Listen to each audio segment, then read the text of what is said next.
કથા ક્યાં જડશે? આજે પ્રભુની કથા મળી છે.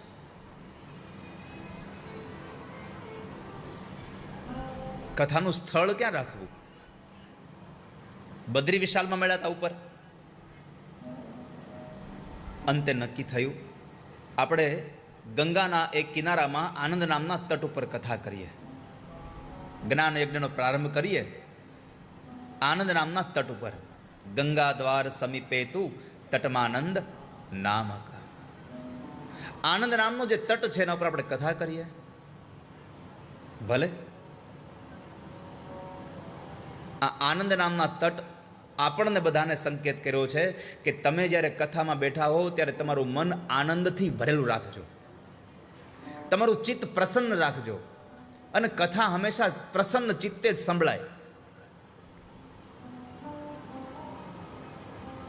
ચિત્ત પ્રસન્ન બને. ગંગા દ્વાર સમીપે તું તટમાનંદ નામકા. ગંગાના એ આનંદ નામના તટ ઉપર કથા કરવાનું નક્કી થયું. બહુ બધા ઋષિ મુનિઓ પણ કથામાં આવ્યા છે. એક સાથે 3 પેઢી કથામાં બેઠી છે. દાદા બેઠા છે, દાદાનો દીકરો બેઠો છે, દાદાના દીકરાનો દીકરો એ કથામાં બેઠો છે. પરાશર ઋષિ કથામાં બેઠા છે, પરાશરના દીકરા વ્યાસ બેઠા છે, અને વ્યાસના દીકરા સુખદેવ. આ 3 પેઢી ભગવાનની કથા સાંભળવા સનત કુમારો પાસે આવે છે. જેણે વ્યાસજીએ ભાગવત લખ્યું, જે સુખદેવે ભાગવતનું ગાન કર્યું, એવા લોકોને પણ ભાગવત સાંભળવા મળ્યું તો 3 પેઢી ગોઠવાઈ ગઈ ત્યાં.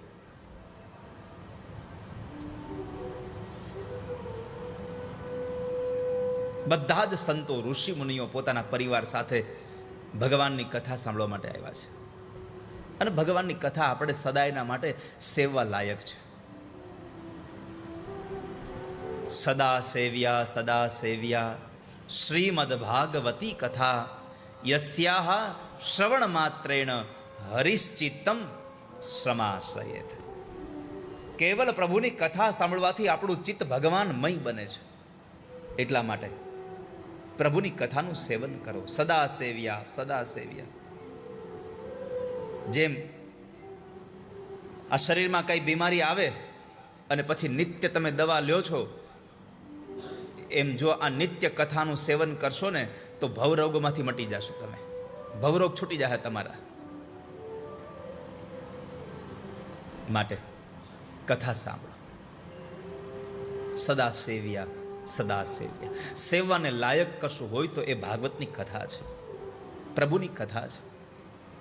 કારણ ભાગવત એમ કહે છે કે મારું સેવન કરીશ તો હું તને મુક્તિ આપીશ. એકમ ભાગવતમ શાસ્ત્રમ મુક્તિ દાને ન ગર્જતી. એક ગ્રંથ એમ કહે છે કે મારા ચરણે આવી જા, હું તને મુક્તિ કરી દઈશ, હું તને મુક્તિ આપી દઈશ. અને એટલા માટે તો પિતૃઓની મુક્તિ માટે આપણે ભાગવત કથા કરીએ છીએ. આપણે કહેતા હોઈએ છીએ ને કે પિતૃઓની મુક્તિ માટે ભાગવત કથા કરી છે. કારણ કે ભાગવત મરેલાને પણ મુક્તિ આપે છે અને ભાગવત જીવતા લોકોને મુક્તિ આપે છે. અને બહુ સહજ વાત છે કે જે માણસ મરી ગયો એના નામથી કથા કરીએ તો એને મુક્તિ મળી જાય. તો આપણે તો પંચ મહાભૂતના શરીર સાથે આ માંડવામાં 4-4 કલાક બેસીએ છીએ, આપણને કેમ મુક્તિ ન મળે? પણ આપણી મુક્તિની આખી આમ વ્યાખ્યા અલગ છે. આપણે મુક્તિ કોને કહીએ તો કે મર્યા પછી ઉપર જે આમ આનંદ મળે એની વાત છે. હવે ઉપર આનંદ મળે એ નહીં મળતો હોય, મળતો છે કેમ ખબર? કારણ કે જે ગયા એને કોઈ દી હજી સુધીમાં ફોન કર્યો નથી. જેટલા લોકો ગયા અહીંથી એને કોઈ ફોન કરીને કીધું કે આવું કામ કરશો તો આવી હોટલમાં રહેવા મળશે, આવું કામ કરશો તો આવી હોટલમાં, અહીંયા ગેસ્ટ હાઉસમાં, ધર્મશાળામાં, મંદિરમાં રોકાવું પડશે. આ સંસારમાં મર્યા પછી મુક્તિનો અનુભવ થાય એના કરતાં મારી પ્રાર્થના એવી છે કે જીવન એવું જીવો તમને જીવતા જીવતા જ મુક્તિનો અહેસાસ થઈ જવો જોઈએ. હું તો મુક્ત છું, મને ક્યાં કોઈ બંધનો છે. આપણે અહીંયા જેવું સુખને ભોગવીએ. જીવન જીવતા આવડે તો આ ધરતી જ આપણા માટે સ્વર્ગ છે, અને જીવન જીવતા ન આવડે તો આ ધરતી જ આપણા માટે નર્ક જેવી છે. બધું અહીંયા જ છે.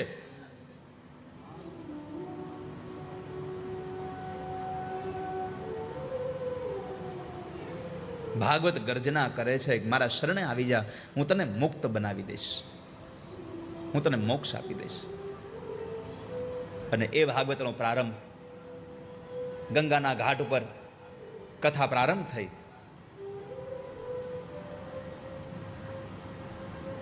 અને એ શબ્દોનો પ્રવાહ યમુના કિનારે ગયો. જ્યારે યમુના કિનારે શબ્દોનો પ્રવાહ જ્ઞાન અને વૈરાગ્યના કાનમાં પડ્યો,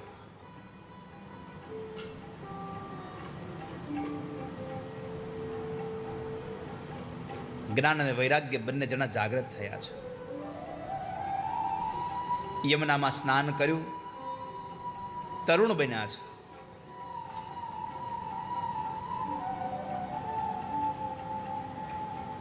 એવં નગાહ શ્રવણો રુધર્મે પ્રકાશમાને ઋષિભિः સભાયામ આશ્ચર્યમેકં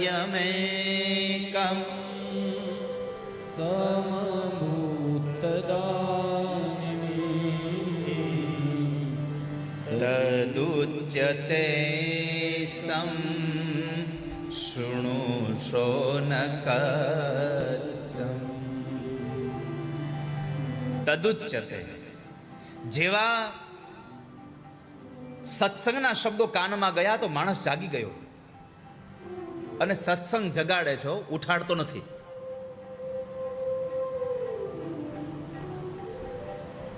જીવનમાં ઉઠવાનું જેટલું મહત્વ છે એના કરતાં વધારે મહત્વ જાગવાનું છે.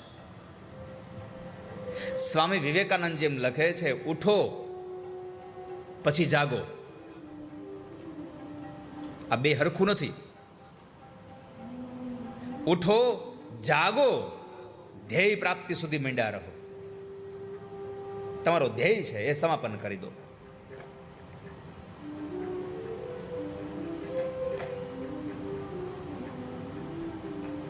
જ્ઞાન અને વૈરાગ્ય જાગ્યા છે.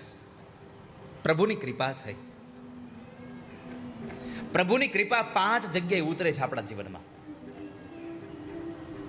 પ્રભુ કૃપા કરે તો 5 વસ્તુ આપણને મળે. સૌથી પહેલું, આપણું જીવન નિરોગી રહે.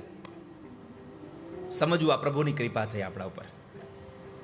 નહીં તો ઘણી વખત આખી જિંદગી તમાકુ ખાઈ ખાઈને અંતિમ સમય આવે તોય કેન્સર ન થાય, અને ક્યારેક કશું વ્યસન ન હોય તો કેન્સર આવી જાય.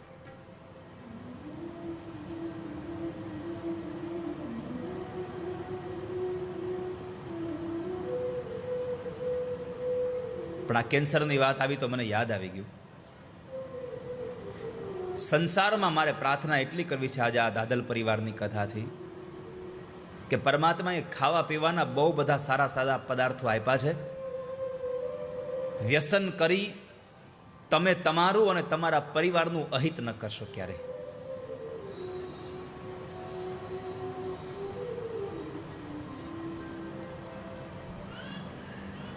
પાન માવા ખાઈને તમારા પરિવારને બરબાદ ન કરશો.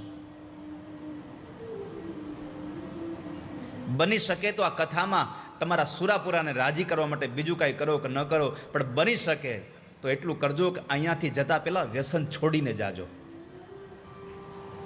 તો તમારો યજ્ઞ સફળ થશે.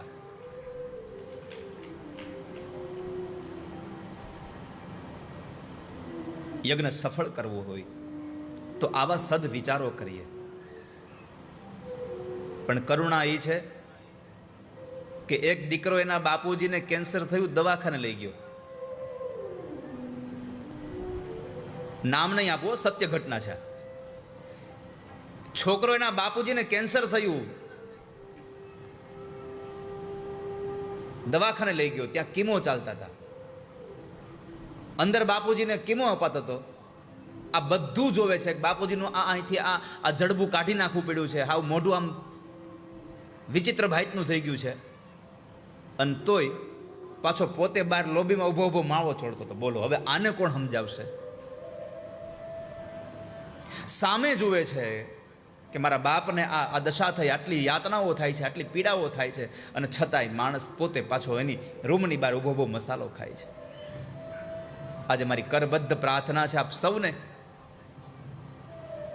કે બની શકે તો વ્યસનો છોડી દેજો.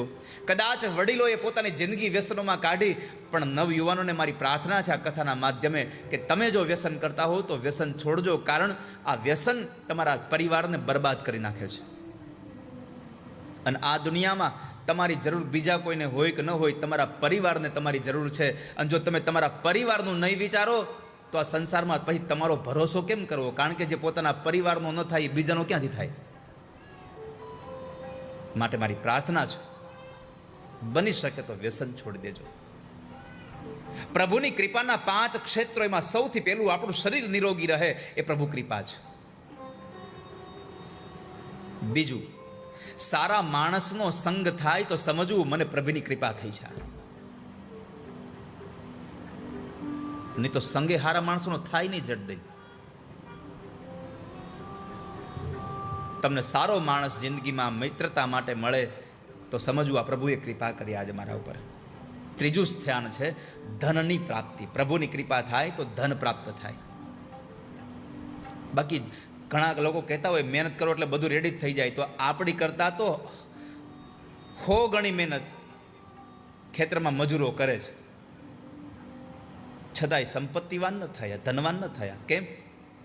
ધનવાન તો કેવલ પ્રભુની કૃપાથી જ થવાય છે. ધન પ્રભુની કૃપાથી પ્રાપ્ત થાય છે. તો નિરોગી શરીર, સારા માણસનો સંગ, ધનની પ્રાપ્તિ. ચોથું સ્થાન છે સરસ્વતી પ્રગટે. બહુ બધું ભણ્યા પછી માણસ મૂંગો રહેતો હોય, અને ક્યારેક ક્યારેક અભણ પણ સારા સારા ગીતો લખી નાખે, સારા સારા ગીતો ગાતો હોય, સારું સારું બોલતો હોય. જીભમાં તમારી સરસ્વતી પ્રગટે તો સમજવું આ પ્રભુની કૃપા થઈ છે. અને તમે કોઈના જીવનમાં અથવા તો તમારા જીવનમાં તમને ઉચ્ચ આદર્શો મળી આવે તો સમજવું આ પ્રભુની કૃપા થઈ છે. 5 સ્થાન પ્રભુ કૃપાના છે: નિરોગી જીવન, સારા માણસનો સંગ, ધનની પ્રાપ્તિ, સરસ્વતીનું પ્રાગટ્ય અને ઉચ્ચ આદર્શો. આ 5 વસ્તુ કેવલ પ્રભુ કૃપાથી મળે. તો અહીંયા સત્સંગથી જ્ઞાન અને વૈરાગ્ય તરુણ બન્યા